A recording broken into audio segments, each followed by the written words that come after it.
Hello, this is Keith Hall and welcome to my video today. Today we're going to be talking about CSS and HTML and how you can actually add a tooltip whenever you hover over an element. So on the left hand side are the results. So if I hover over this, you could see a tooltip pop up. If I hover over the next one, another tooltip pops up that reflects whatever I'm hovering over. So let's see how we could do this using CSS, HTML, and of course Font Awesome web font.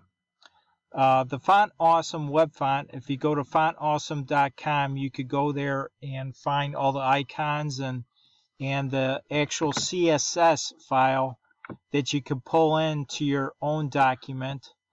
So you're able to access those icons and style those icons.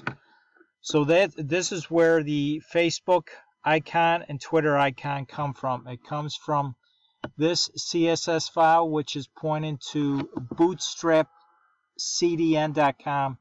And again, if you go to that website, you'll be able to find this link. So down here in the index file, all I'm doing is creating a div, and I'm calling it wrapper. And that's what's holding these two of the unordered list items right here.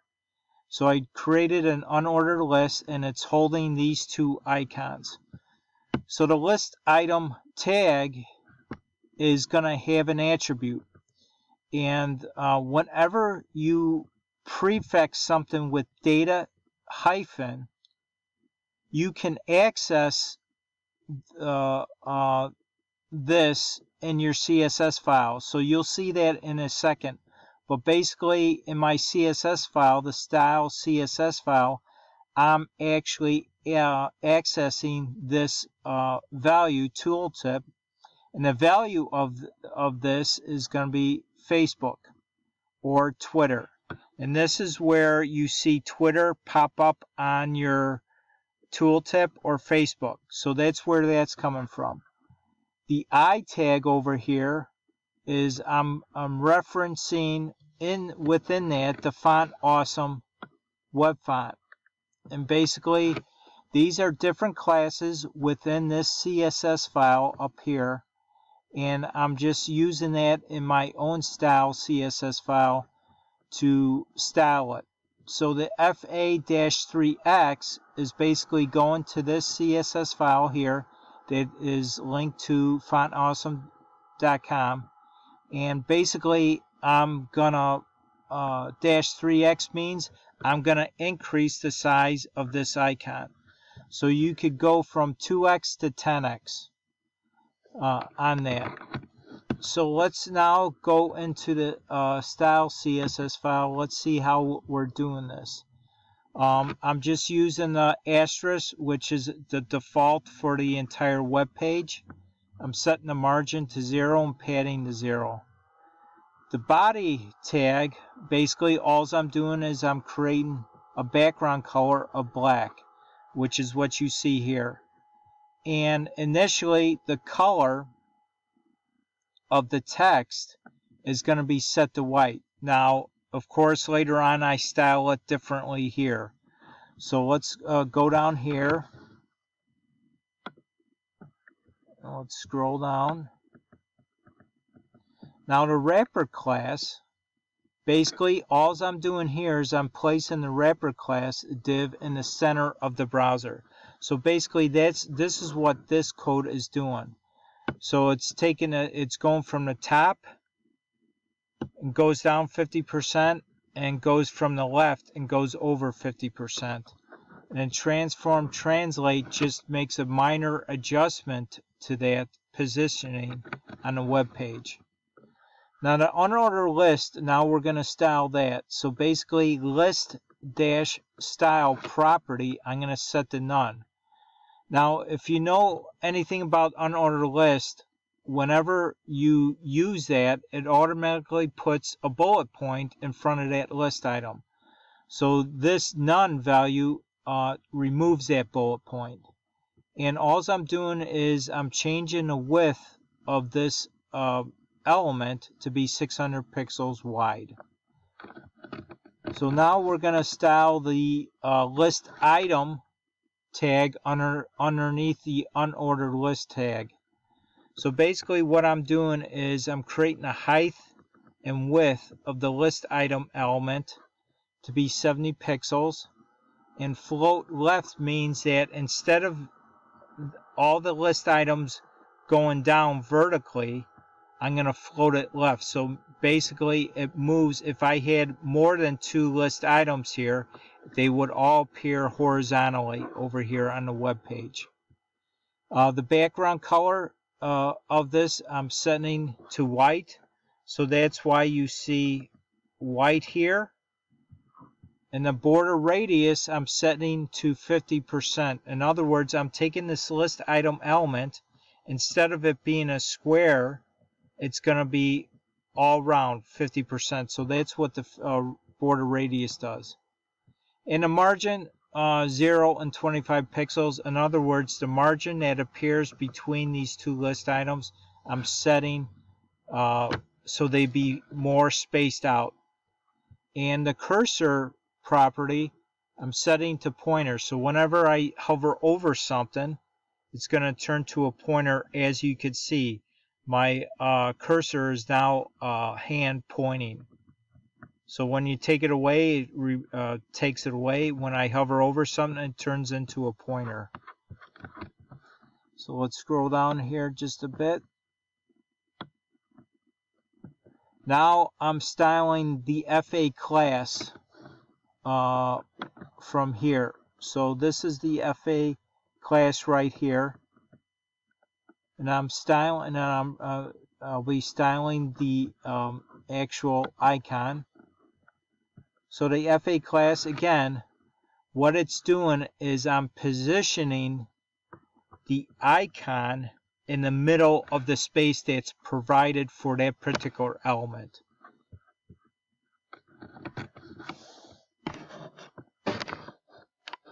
And then the color of the icon, in this case, I'm setting to black. So that's why this is the icon is black.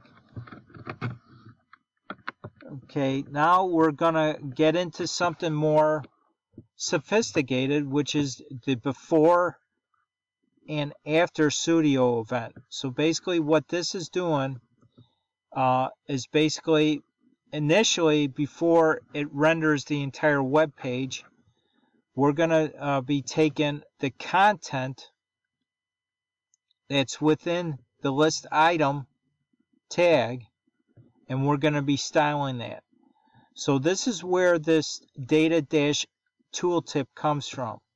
So when I hover over this, it grabs Twitter in this case. So let's go back to the index file and see this data tooltip here. So this is what I'm taking. I'm taking the name of this data here, which is tooltip, and I'm extracting the value from it. So I'm taking the data tooltip name, and what it's going to do is when it renders the page, it takes the value of that particular list item, which is in this case Twitter or Facebook. Again, we're going to style it width and height of this list item. The background, again, background in this case, we're creating the tooltip. So you can see the background color is white for the tooltip, and the color of the tooltip text is black, as you could see. Again, the top and left properties, I'm basically moving up 70 pixels from its original position, which is in here, and I'm moving it over left 25 pixels. Border radius, as you can see, the tooltip has a slight rounded edge around it. And the line height, I'm just creating a line height. If I take it off, you won't see it, but the line height of the tooltip is going to be set to 45 pixels. The text transform, as you can see, the tooltip text is all in uppercase. If we go back to the index file, it's all in lowercase.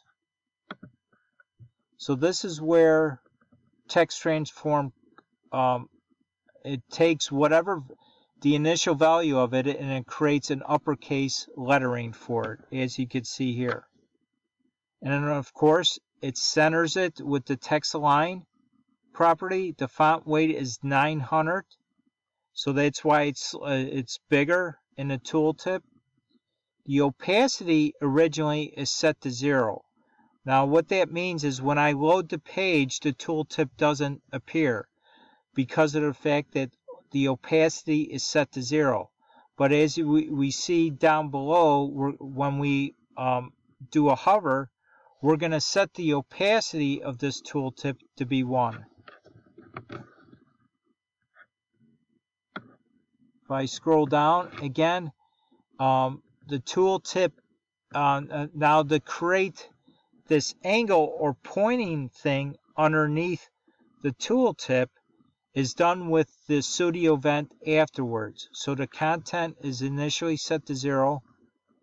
And of course, I'm setting the positioning of that. So it moves it up from here. Okay, negative 27 pixels and the left over 18 pixels. So what I'm doing is I'm setting a border left. I'm using all the borders, border left, border right, border top, and border bottom. Now, you'll probably ask, why is some of these transparent? Because when you set a border, you need to set a border for all edges, which is the top, bottom, left, and right. And so some of these are set to transparent. So as you can see here, left, right, and bottom are set to transparent. So we don't see like a square underneath the bottom of the tooltip. We just see a triangle. And a triangle is formed with the border top one, and it's set to white. And again, the opacity is set to 0 because when we render the page or we're not hovering over these icons, we don't want the tooltip to show. So now we use the pseudo event hover for both the before and after pseudo event. This is what this is happening here. Again, when I hover over it, the opacity is set to 1, so it shows everything.